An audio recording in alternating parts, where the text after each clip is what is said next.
কাজ কখনো ছোট হয় না, ছোট হয় আমাদের মন। পৃথিবীতে যত বড় বড় বিজনেসম্যান রয়েছেন সকলেই সেলসম্যান ছিলেন। স্কয়ার কোম্পানির মালিক স্যামসন এস চৌধুরী শুরুতে নিজেই সিরাপ বানিয়ে দোকানে দোকানে গিয়ে বিক্রি করতেন, অনেকটা হকারের মতো। আর আজ দেখুন তার কোম্পানির ওষুধ কেনার জন্য কাউকে বলতে হয় না, সবাই ফার্মেসিতে গিয়ে নিজেই বলে অন্য কোনো কোম্পানি দিবেন না ভাই, স্কয়ার কোম্পানির ওষুধ দিন। আকিজ গ্রুপের মালিক শেখ আকিজউদ্দিন একসময় ফেরিওয়ালার মতো কমলা ঝুড়িতে করে বিক্রি করেছেন, ভ্যানে করে মোদি মাল বিক্রি করেছেন, নিজে বিড়ি বানিয়ে নিজে মানুষের কাছে বিক্রি করেছেন। আর আজ সেই লোকটির জিনিস বিক্রি করে লক্ষ লক্ষ দোকানদার। আজ তার প্রতিষ্ঠান আকিজ গ্রুপ দেশ সেরা। দেশের সবচেয়ে বড় কনস্ট্রাকশন কোম্পানির মালিক আব্দুল মনিম যখন এসএসসি পাশ করে ঢাকায় এসে কিছুদিন ঠিকাদারি ব্যবস্থা করে মাত্র 20,000 টাকা নিয়ে নিজের প্রতিষ্ঠান দাঁড় করিয়েছিলেন। ঠিক সেই সময় নির্মাণ কাজ পাওয়ার আশায় শুরুর সময়টা তার কেটেছিল বড় বড় কোম্পানির দুয়ারে দুয়ারে। এমন কোনো দিন নাই যেদিন তিনি কাজ পাওয়ার আশায় অন্যদের পেছনে ঘোরেননি।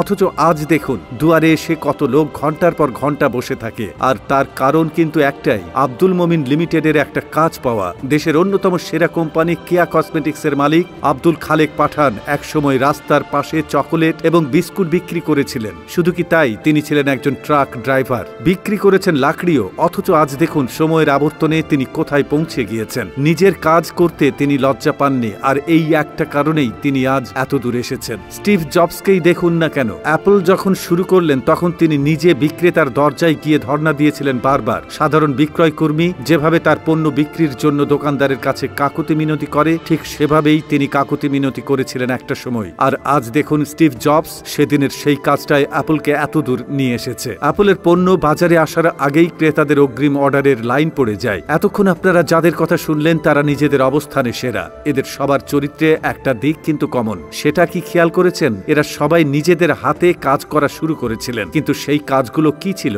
সে কাজের সম্মান যাবে কি আসবে সেটা নিয়ে তারা মাথা ঘামাননি। তারা শুধু মাথা ঘামিয়েছিলেন একটা বিষয় নিয়ে, আর সেটা হলো কাজ। আর যারা কাজকে আপন করে নিতে পারে তাদেরকে একসময় কাজ আপন করে নেয়। যারা ভাবে এরকম ছোট কাজ করলে মান সম্মান যাবে, তারা বড় জোর আরেকজনের প্রতিষ্ঠানের সামান্য একজন কর্মী হতে পারবেন, একটা প্রতিষ্ঠানের মালিক কোনোদিন হতে পারবেন না। মনে রাখবেন, কাজ কখনো ছোট হয় না, ছোট হয় আমাদের মন। আর ছোট মনের মানুষেরাই অজুহাত দেখায়, আর অন্যরা কোনো কিছু করে দেখায়। বাসায় অনেক ছোট ছোট কাজ আছে, যেমন ঘর ঝাড়ু দেওয়া, থালা বাসন মাজা। এই কাজগুলো অপ্রয়োজনীয় মনে হলেও শিখে রাখবেন, দেখবেন আপনি আর কখনোই কোনো কাজকে ছোট মনে করছেন না। সব কাজই হবে আপনার কাছে সম্মান এবং শ্রদ্ধা। তো বন্ধুরা, ভিডিওটি কেমন লাগলো তা আমাদের কমেন্ট করে জানাতে ভুলবেন না। পরবর্তীতে দেখা হবে নতুন কোনো তথ্য নিয়ে। সে পর্যন্ত ভালো থাকবেন, সুস্থ থাকবেন এবং আমাদের পেজটি ফলো করে সাথেই থাকবেন। ধন্যবাদ।